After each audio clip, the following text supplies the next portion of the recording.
Hello fellow beaders. On my craft table today I have a tutorial for you for making this beautiful beaded tassel pendant. Let's get on to the materials. So these are the materials, very few materials that you will be needing to make this beautiful tassel. To begin with, I have taken a comfortable length of thread and I am going to add a stop bead. So pick a stop bead and leave about 2 or 3 inches of tail thread and pass through the stop bead twice. Now I am going to pick up 14 of these size 8 beads in this blue color.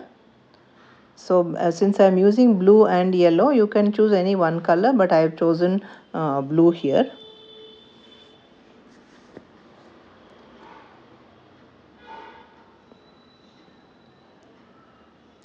Yeah, I have 12 beads now, so I'm picking up 2 more, and that makes it 14. So there are 14 beads on my thread now. Now hold your beads in this position like this. Pick up one bead, skip the first one and pass your needle through the next bead. And when you do that and give it a pull, it will stack up like this. See, this bead will sit next to each other and it will be stacked up like this.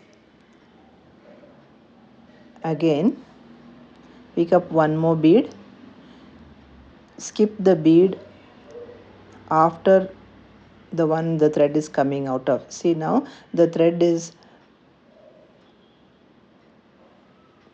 coming out of this bead. You have taken one bead on the needle, skip the one after that and pass your needle through the next bead.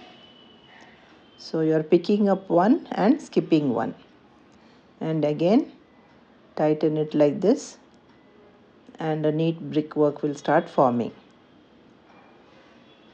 You will continue like this, adding one bead and skipping one bead.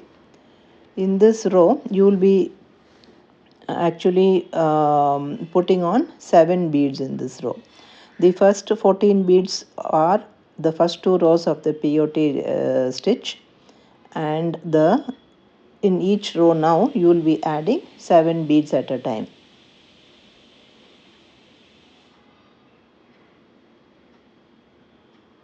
The first row is actually always a little clumsy, but as you get used to it, you will be able to manage the thread and the beads.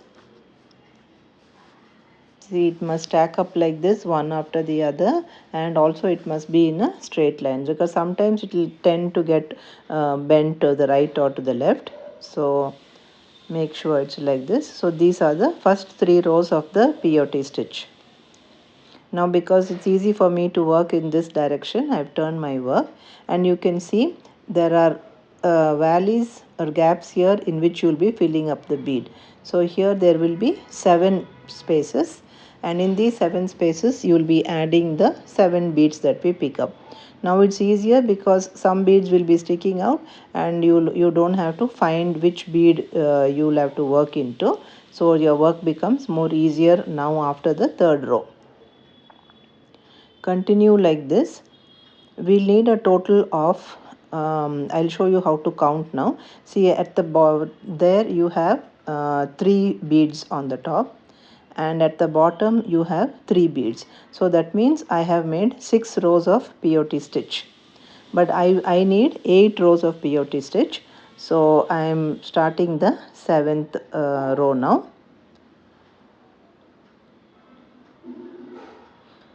See, 8 rows we need because when we want to make it into a tube, we should be able to mold it into a tube, and also it should be an even number if we want to zip it up seamlessly. Now let's count now. Okay. So there are 7 rows now. Now for the 8th row, I am going to bring in another color, because it's going to be easy for you to see how to close this tube, close this flat piece into a tube. So what we are now doing is called as a flat peyote stitch, but we'll be closing it up to make it into a POT tube. And to make it into a tube, you should have an even number always. For this pattern I am using 8, but it could be bigger than this also. And once you have done this, now this is how it will be closed. See, now when you hold it like this and look, the beads that are sticking out must be in alternate rows or in alternate places. So those are the beads you will stitch together. I'll show you in this now.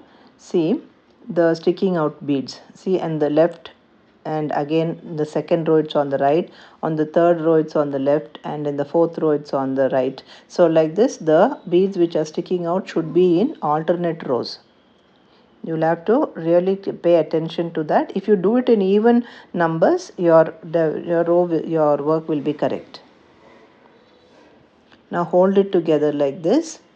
First step is to bring both of them together, and then now insert your needle into the yellow bead on the left side and the blue sticking out bead on the right side.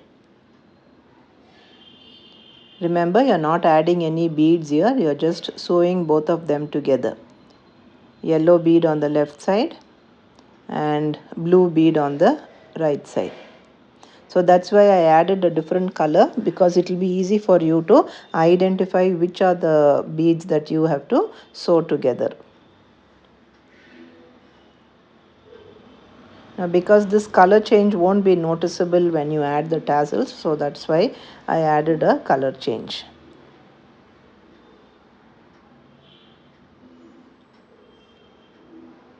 And this sewing should be really tight. Don't leave your tension loose, otherwise the tube won't be nice and firm. So hold it tightly and work.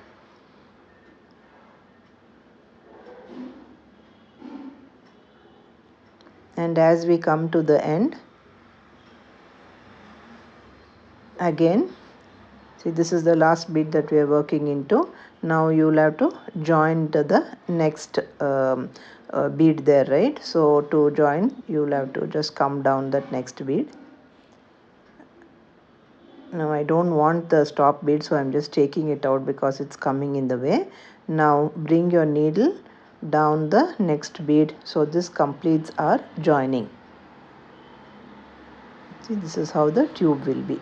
Now since the join is only one strand, to reinforce it, I would like to, excuse me, I would like to go down the same path once again, so that it is an added strength for the tube.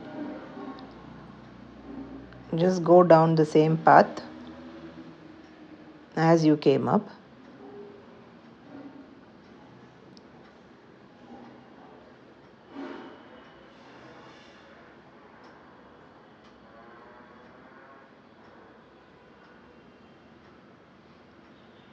And again, remember, you're not adding any beads. We are just reinforcing the stitch that we made while coming up.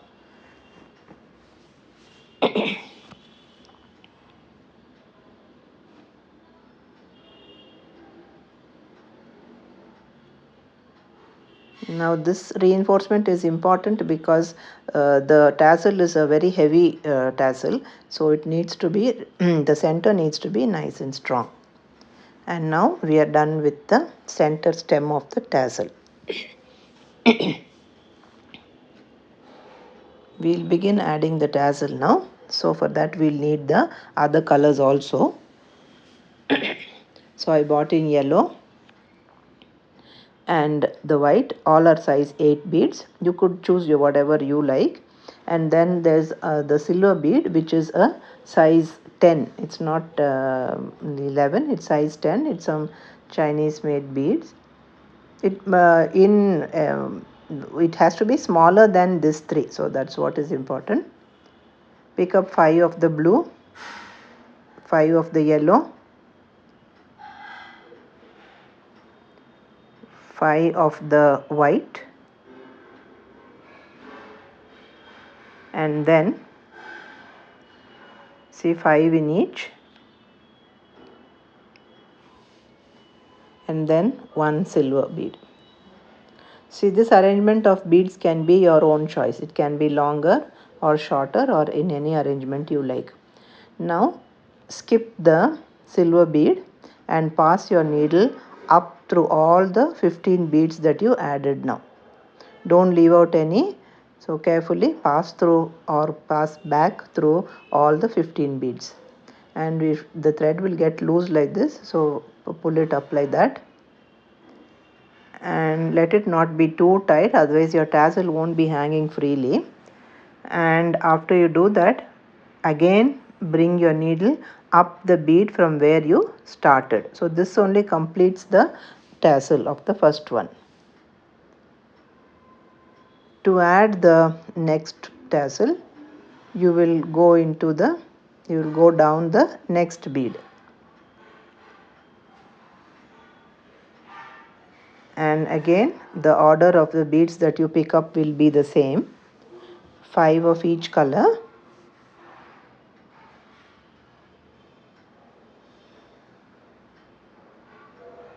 And after you do that, one silver bead.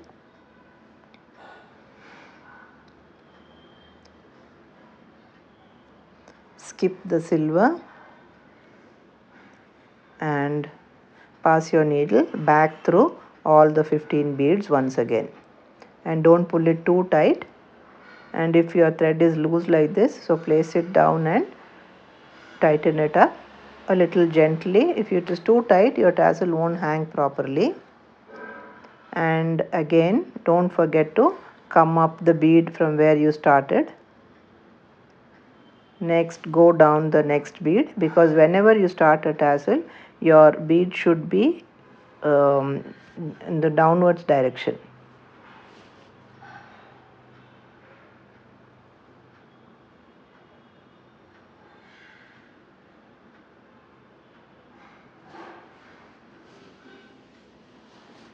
Five of each and one silver.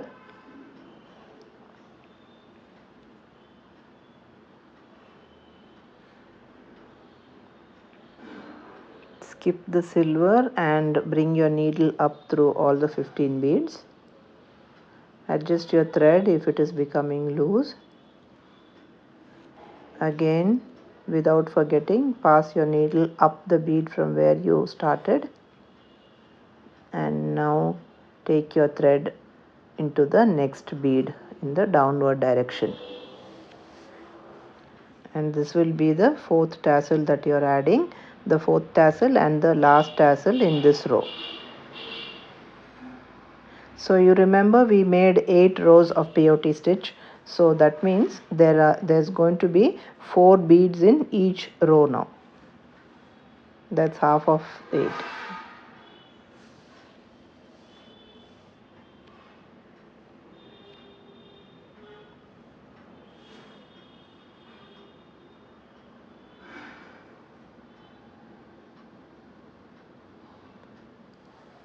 So with this we are completing one row, bringing the needle up from where you started.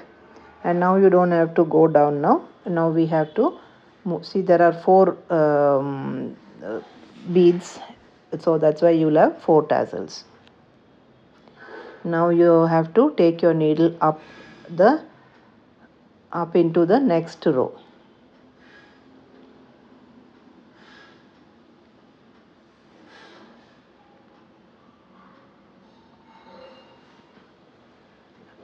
And when you bring the needle up into the next row, see, your thread will be in the other direction, but to make the tassel we need the thread to be in the downwards direction. So bring your needle out into the next bead. And this is a time for you to adjust the previous row and make sure that your tassel is nice and smoothly hanging. See, now you'll have to make tassels on all the 4 rows, 4 beads in this row also. So in every row there will be 4 beads. In all the 4 beads you will have to make 4 tassels each. you will make 4 tassels in one row, then you will move up, then again 4, and you will move up. So like this it will continue for 14 rows, because we added 14 beads in the beginning, so we have 14 here.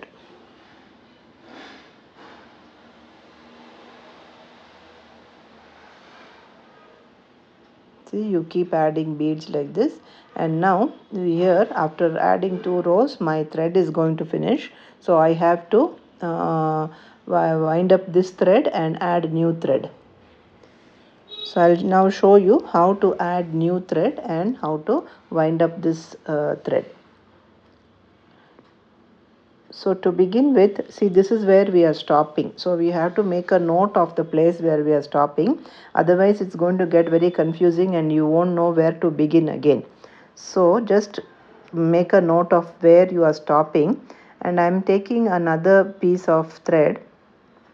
And just to mark it, I'm going to make a knot on that tassel or on that set of beads.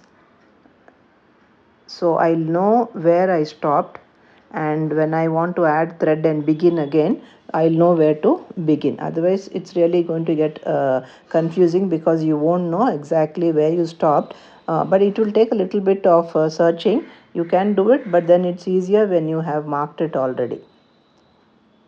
Okay, now see, your thread is here. We are not going to just make a knot in the same place there. Instead, we have to take this thread up about 1 or 2 or sometimes 3 beads up, and as you go up, you will make some knots on the way and secure it.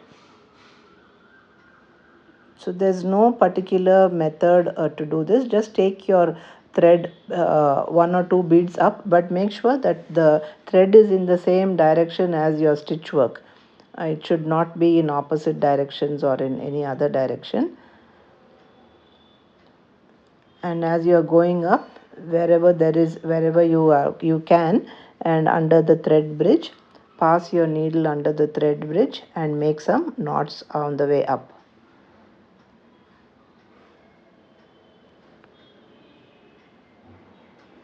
Sometimes you can zigzag your way up also, go up a few steps and then make knots. So depending on the thread that you have left on the needle, you can make your decision on that. But make sure that at least there are 2 knots before you finish your thread.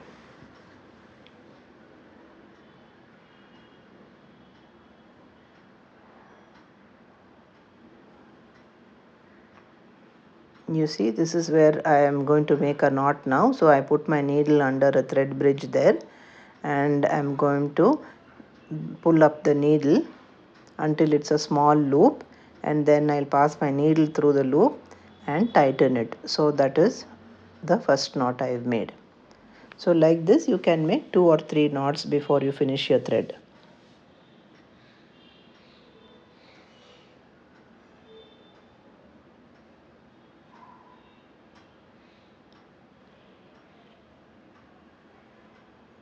In the beadwork, I find that ending a thread and adding a thread is the most time consuming part of the beadwork, because it really, you have to be very neat and tidy when you do that, and the thread is short, so you have to work slowly, so that takes a bit of a time rather than the beadwork itself. I don't know how many of you also think like that, but for me it is it's not an easy. I'm not very fond of ending and adding thread, but then yeah, we have to do it as neatly as possible, because your beadwork definitely depends on the neatness of how you add and end your thread. So you have to do it neatly and slowly.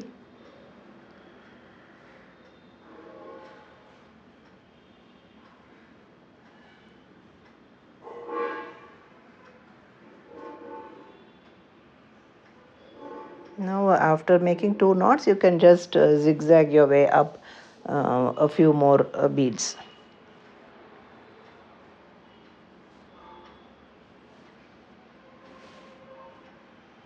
I'm sorry, it's not, the focus is not too good here. I think I just went off camera a bit. Yeah, so I think this is a little bit better now, but I hope you got the picture of how to end the thread.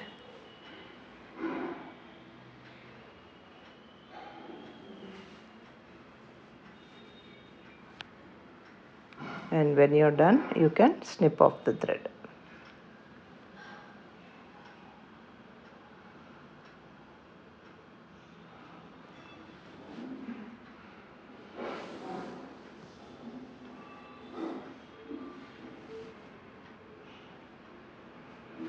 So we have ended the working thread now. The next step is to add new thread. To add new thread, we have to bring a new thread in, and our aim is to come out of the bead from where we have to add the tassel. So since you already made the mark, you know where your next tassel should come, but you should not start your work from there. You will have to come up a few beads. You have to start working a few beads before that on the tube.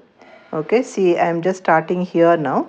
I am trying to add my thread from this position, and then I will wind my way back, wind my way to the place where I want to add the tassel. So it's actually the reverse of how we ended the thread. Leave about an inch or so of thread is enough, because we are anyway going to just cut it off, and we don't need to reinforce that part again. Okay, so after passing my needle through the one bead there, I am adding my knot here. So you can even add the knot like this. Just take your working thread around the needle and pull. You can form a knot like that also. And make sure that the knot is nice and tight by pulling onto both the ends of the thread. See, like this. Okay, hold the tail and your working thread and pull it like this. So a good secure knot is formed. Now I'll have to take this thread down to the place where I want to add my next set of beads. So the marking is there, so it's easy for me to know. So just I'll have to go to that place now. Again, I'll be going in a zigzag motion because I don't want the thread to be seen. And on the way down, make a couple of more knots also.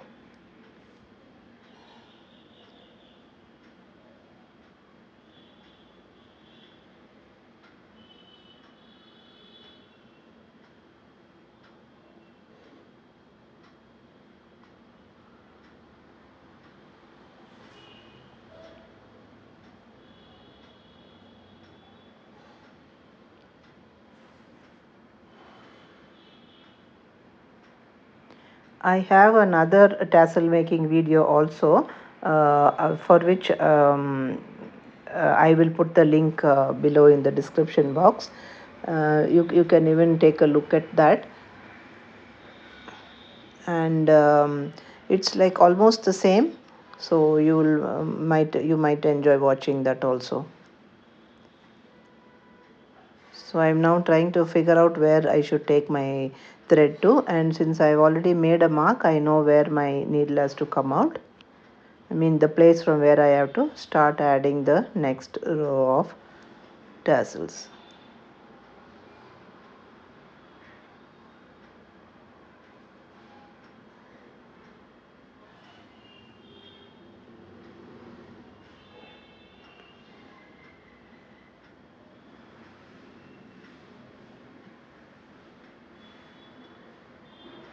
I am making another knot there before I begin my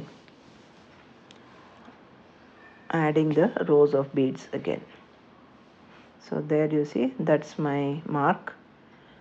Now let me go into the next bead there.